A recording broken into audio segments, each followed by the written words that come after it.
اعوذ باللہ من الشیطان الرجیم بسم اللہ الرحمن الرحیم قال الملأ الذین استكبروا من قومه للذین استضعفوا لمن آمن منهم اتعلمون ان صالحا مرسل من ربه قالوا انا بما ارسل به مؤمنون قال الذین استكبروا انا بالذی آمنتم به کافرون فعقروا الناقة وعتوا عن امر ربهم وقالوا یا صالح ائتنا بما تعدنا إن كنت من المرسلين فأخذتهم الرجفة فأصبحوا في دارهم جاثمين فتولى عنهم وقال يا قوم لقد أبلغتكم رسالة ربي ونصحت لكم ولكن لا تحبون الناصحين. معزز سامعین کرام، سورۃ الاعراف سورہ نمبر 7 اور اسی سورت سے ابھی آپ کے سامنے آیت نمبر 70 پر 75 نمبر کی آیت کریمہ سے لے کر کے 79 نمبر کی آیت کریمہ تک تلاوت کی گئی. سامعین کرام، قوم سمود کا تذکرہ آپ کے سامنے ہے، اور کل کے درس میں آپ کے سامنے یہ بتلایا گیا کہ اللہ تبارک و تعالیٰ نے قوم عاد کے بعد انہی کی نسل سے قوم سمود کو اس روئے زمین پر بسایا، جن کا علاقہ حجاز کے اطراف جو مدینے سے تبوک جانے والا رستہ ہے اس میں واقع ہے، اور ان کو قرآن کریم نے اصحاب الحجر کہا ہے اس واسطے سے کہ وہ لوگ پہاڑوں کے اندر پتھروں کو تراش کر کے زبردست قسم کے گھر بنایا کرتے تھے، اور ان کی عمریں تقریباً 300 سالوں سے لے کر کے 600 سالوں تک ہوا کرتی تھی. اللہ تبارک و تعالیٰ نے ان کو بے شمار نعمتوں سے نوازا تھا. ان کی قوم میں بت پرستی جب عام ہو گئی تو اللہ تبارک و تعالیٰ نے صالح علیہ السلام کو نبی بنا کر کے ان کے قوم کے اندر بھیجا، اور جب صالح علیہ السلام اپنے قوم کے اندر آئے تو انہوں نے اپنی قوم کے لوگوں کو اللہ تبارک و تعالیٰ کی نعمتوں کو سامنے رکھ کر کے ان کی نصیحت فرمائی، اور کہا کہ اللہ تبارک و تعالیٰ کی اتنی ساری نعمتیں تمہارے ساتھ ہے. اللہ تبارک و تعالیٰ نے تم کو وہ فن دیا ہے، وہ مہارت دیا ہے کہ تم جب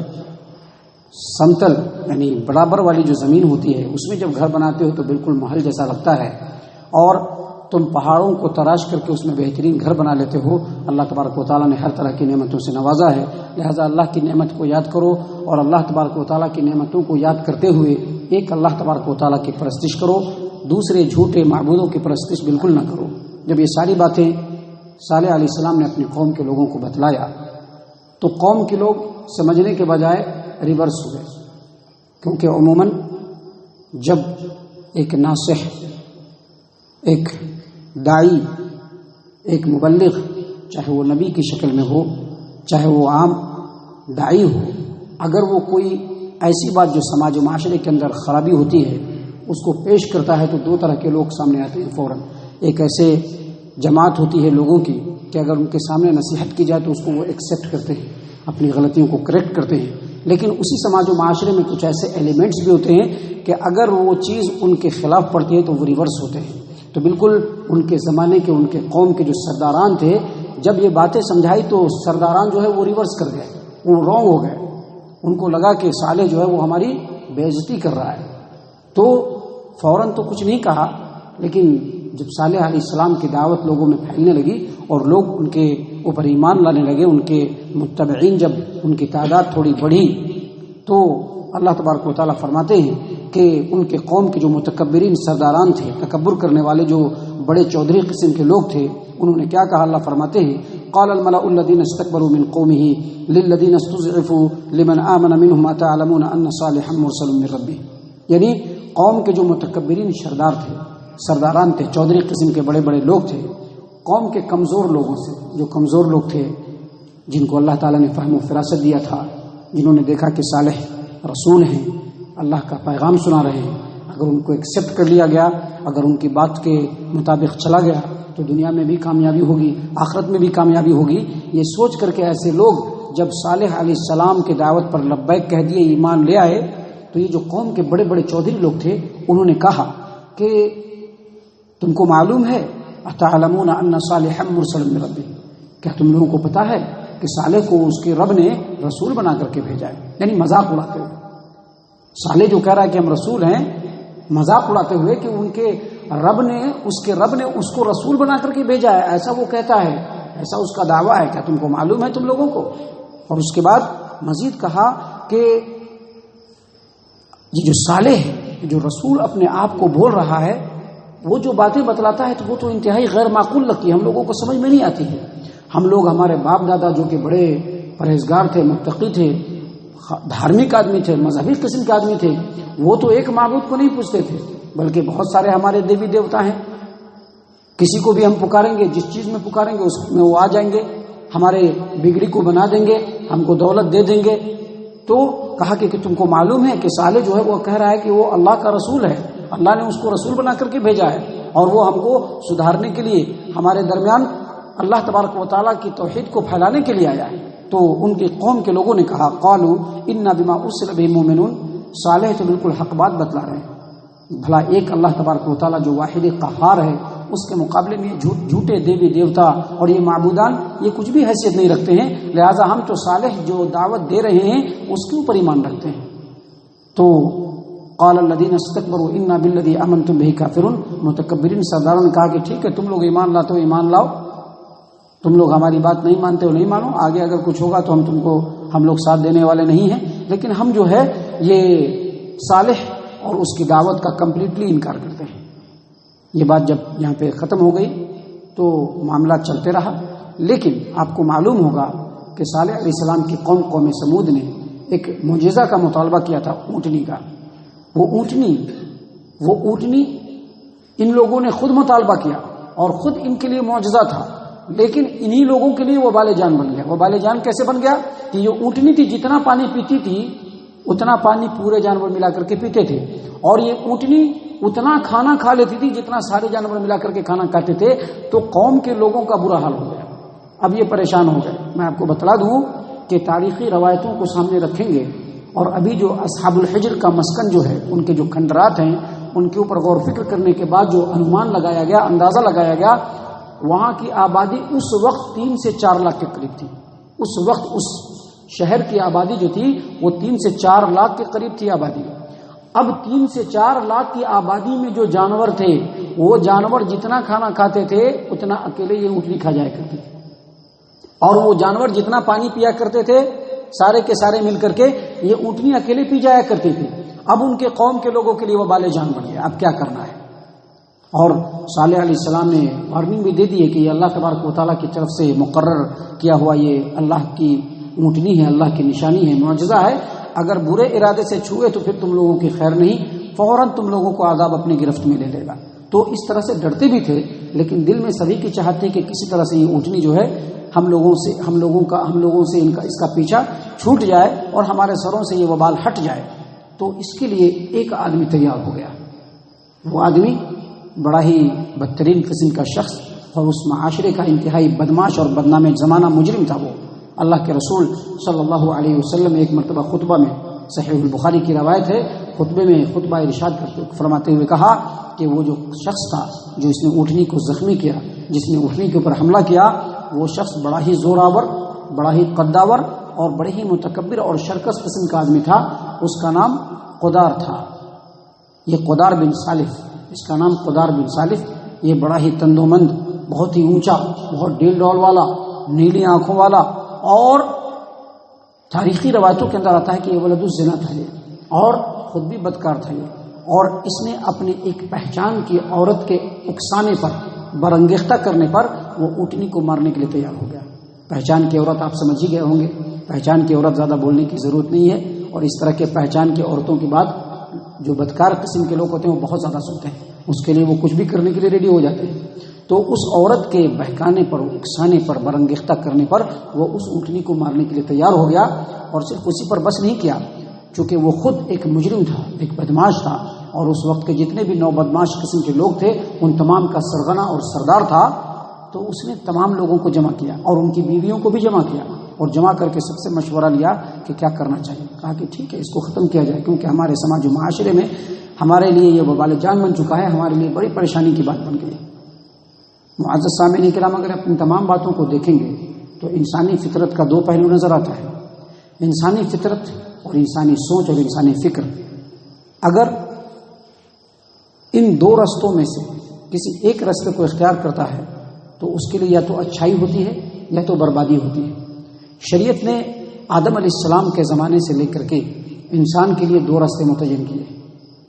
اللہ تبارک و تعالیٰ نے 2 راستے متعین کیے اور ان دونوں راستوں کی وضاحت بھی کر دی ہے۔ ایک راستہ جو ہوتا ہے وہ اللہ کی طرف سے نازل کیا ہوا ہدایت کا راستہ، اگر اس پر بندہ چلتا ہے تو اس کے لیے دنیا میں بھی سکون ہوتا ہے اور آخرت میں بھی اللہ تبارک و تعالیٰ اچھائی سے نوازتا ہے۔ دوسرا جو راستہ ہوتا ہے یہی وہ راستہ ہے جس کو قوم سمود، قدار بن صالف اور اس طرح کے مجرمین نے استعمال کیا، اور ہر دور میں اللہ تبارک و تعالیٰ کے باغی اور نافرمان یہی استعمال کرتے ہیں۔ یہ راستہ جو اللہ تبارک و تعالیٰ اور اس کے اتارے ہوئے ہدایت کی مخالفت کا راستہ ہے، جس کو پکڑتا ہے جب انسان تو دھیرے دھیرے دھیرے دھیرے ہلاکت و بربادی کی طرف جاتا ہے۔ اس قوم کا بھی یہی حال ہوا۔ اگر یہ قوم چاہتی تو صالح علیہ السلام اور ان کی دعوت پر لبیک کہتی، حالانکہ یہ قوم کے لوگ اچھی طرح جانتے تھے کہ اللہ کے رسول صالح علیہ السلام ہیں، اور اللہ تبارک و تعالیٰ کی اجازت سے دعا کر کے اتنا بڑا معجزہ لے آئے، تو ان کا پورا یقین تھا۔ لیکن کیا کرے نفس، اور کیا کرے نفس کی چاہت۔ جب نفس کی چاہت انسان کے اوپر غالب آ جاتی ہے، انسان وہی کام کرتا ہے جو اس کے حق میں برا ہوتا ہے، اور وہی ہوا۔ ان لوگوں نے کمپلیٹ مشورہ کرنے کے بعد اونٹ کو مارنے کا فیصلہ کیا۔ اللہ تبارک و تعالیٰ فرما رہے ہیں فَعَقَرُوا النَّاقَةَ،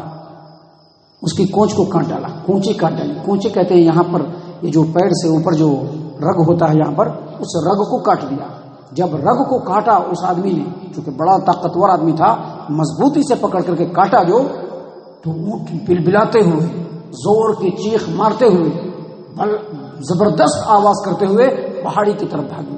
اب چونکہ وہ اونٹنی حاملہ تھی اور پہاڑ سے اترتے ہی اس نے اپنے بچے کو جنم دیا تھا،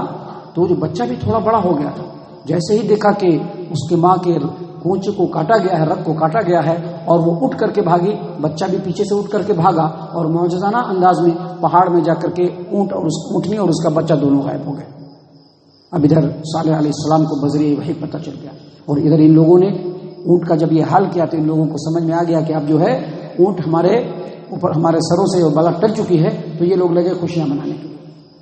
خوشیاں منانے لگے۔ اور صالح علیہ السلام کو ادھر اللہ تبارک و تعالیٰ نے فوراً وحی کے ذریعے سے اطلاع کر دیا، فوراً اپنے قوم کے درمیان آئے اور پوچھ گچھ کرنے لگے۔ اللہ تبارک و تعالیٰ آگے فرما رہے ہیں فَعَقَرُوا النَّاقَةَ وَعَتَوْا عَنْ أَمْرِ رَبِّهِمْ، ان لوگوں نے اونٹنی کو زخمی کر ڈالا اور اپنے رب کی نافرمانی کی۔ جو رب کی نافرمانی ہے، سوائے ہلاکت و بربادی کے کوئی دوسرا راستہ نہیں، یہی ہلاکت و بربادی کا راستہ ہے جو عموماً قومیں استعمال کرتی ہیں، عموماً قوم کے لوگ استعمال کرتے ہیں، یہ ہلاکت و بربادی کا راستہ۔ چاہے دنیا میں بظاہر کتنا ہی خوشحال نظر کیوں نہ آئے، لیکن جو اللہ کا نافرمان ہوتا ہے اس کا انجام ہر حال میں تباہی و بربادی ہے، ہر حال میں تباہی و بربادی ہے۔ اللہ تبارک و تعالیٰ آگے فرما رہے ہیں، اللہ تبارک و تعالیٰ فرما رہے ہیں کہ جب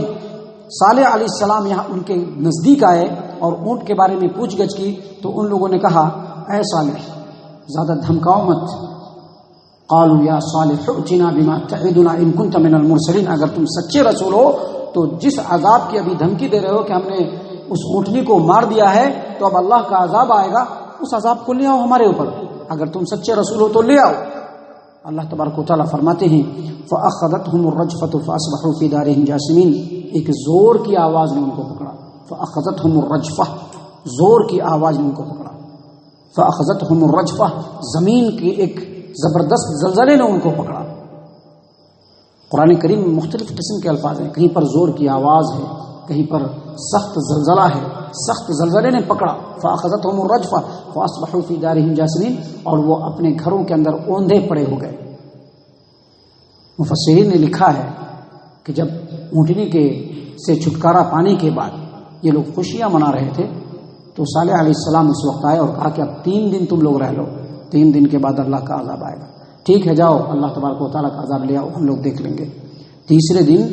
پہاڑوں کے اوپر سے ایک کالا بادل کا مرغولا بالکل گھمڑ کر کے آنے لگا، تو ان لوگ خوش ہوئے بہت زیادہ کہ لگتا ہے کہ اب بارش ہوگی، لیکن یہ بارش نہیں تھی، ان کے اوپر مسلط ہونے والا عذاب تھا۔ اس بادل کے اندر گندھک کے بخارات تھے، گندھک جو بالکل گیس سے بھرا ہوتا ہے، گندھک کے بخارات تھے، اور جب وہ بادل پہاڑوں سے چل کر کے ان کے اوپر آیا تو اسی وقت اللہ تبارک و تعالیٰ کے حکم سے ایک پہاڑ جو ہے اس کا جوالمکھی پھوٹ گیا، اس کا لاوا پھوٹا، جس کی وجہ سے پورے علاقے میں زلزلہ آیا، زلزلے کے ساتھ زور کی آواز بھی آئی، اوپر سے جو ہے اللہ تبارک و تعالیٰ نے اس بادل کو برسا دیا، برسانے کی وجہ سے جو گندھک تھا، گندھک ان تمام کے پھیپھڑوں اور دلوں کے اندر گھس کر کے اس کو معاف کر دیا، انہیں کام کرنا بند کر دیا، اور اس طرح سے تمام کے تمام قوم کے ایک ایک بدترین قسم کے لوگ جو تھے وہ اپنے اپنے گھروں میں اوندے پڑے ہوئے مر گئے وہیں پہ. اور اتنا زبردست زلزلہ آیا کہ اتنے مضبوط مکانات جو انہوں نے پہاڑوں کے اندر بنائے تھے وہ سب کے سب کھنڈر میں تبدیل ہو گئے. بہت کم مکان صحیح سلامت بچا. معزز سامعین کرام، اللہ کے رسول صلی اللہ علیہ وسلم جب غزوہ تبوک کے موقع سے واپس لوٹ رہے تھے تو حجر کے اس علاقے میں جب کچھ دیر کے لیے پڑاؤ کیا تو صحابہ کرام کھنڈرات دیکھنے کے لیے تو اللہ کے رسول صلی اللہ علیہ وسلم نے کہا کہ ایسے عذاب پانے والی قوم کے جب علاقے میں جاؤ تو روتے ہوئے جاؤ. ایسے ہی چپکے مت چلے جاؤ تفریح کرنے کی غرض سے، بلکہ روتے ہوئے جاؤ کہ کہیں ایسا نہ ہو کہ جو عذاب اس قوم کو دیا گیا اسی عذاب سے تم بھی دو چار ہو جاؤ. اور اس کے بعد اللہ کے رسول صلی اللہ علیہ وسلم بڑی تیزی سے اس علاقے سے نکل گئے. سامعین کرام، اللہ تبارک و تعالیٰ فرماتے ہیں کہ ان لوگوں کے اوپر جب عذاب آیا تو وہ لوگ اپنے گھروں کے اندر اوندھے پڑے ہو گئے. فتولی عنہم، اور لیکن عذاب آنے سے پہلے ہی اللہ تبارک و تعالیٰ نے صالح علیہ السلام کو اور ان کی قوم کے لوگوں کو جو ان پر ایمان لائے تھے مبتلا کر دیا تھا. میں نے ابھی بتلایا تھا کہ وہاں کے جو کھنڈرات ہیں ان کو دیکھنے کے بعد اندازہ جو لگایا گیا ہے تقریباً 4 سے 5 لاکھ 4 لاکھ کے قریب جو ہے وہاں کی آبادی تھی. اور اس 4 لاکھ کی آبادی میں صرف 120 آدمی ایمان لائے تھے. صرف 120 آدمی. 4 لاکھ کی آبادی میں صرف 120 آدمی ایمان لائے تھے. اب سوچ لیجئے ایمان کتنا مہنگا ہے کہ جلدی ایمان آدمی ایکسیپٹ نہیں کرتا ہے. البتہ یہ جو نافرمانی ہے، اللہ تبارک و تعالیٰ کی بغاوت اور سرکشی، یہ بڑی سستی چیز ہے. جب چاہیے جہاں چاہیے مل جائے گا، جدھر چاہیے مل جائے گا. یہ جو نافرمانی ہے بڑی سستی چیز ہے. جب چاہیے جدھر چاہیے تھوک میں ملے گا، ہول سیل میں ملے گا. جہاں پر چاہیے نافرمان لوگ مل جائیں گے. اور نافرمانی آپ بھی کر سکتے ہیں آرام سے، کوئی حرج کی بات نہیں، ہم بھی کر سکتے ہیں آرام سے. لیکن یہ جو ایمان ہے اور ایمان کا جو مزہ ہے اور ایمان کی جو لذت ہے یہ بڑی مہنگی چیز ہے. 4 لاکھ کی آبادی میں صرف 120 آدمی ایمان لائے. اور 120 آدمی کو لے کر کے جب صالح علیہ السلام آگے بڑھنے لگے اور اب تھوڑی دیر کے بعد عذاب آنے والا ہے، اپنی قوم کی طرف مڑ کر کے دیکھا، اپنی قوم کی بستی کی طرف، فتولی عنہم، قوم کی بستی کی طرف مڑ کر کے دیکھا. وقال، اور کہا، یا قوم لقد ابلغتکم رسالۃ ربی ونصحت لکم، اللہ کا جو پیغام تھا ہم نے تو تم تک پہنچا دیا. ایک داعی جو ہوتا ہے اس کے دل کے اندر اخلاص ہوتا ہے، وہ لوگوں کو حق کی طرف بلانا چاہتا ہے.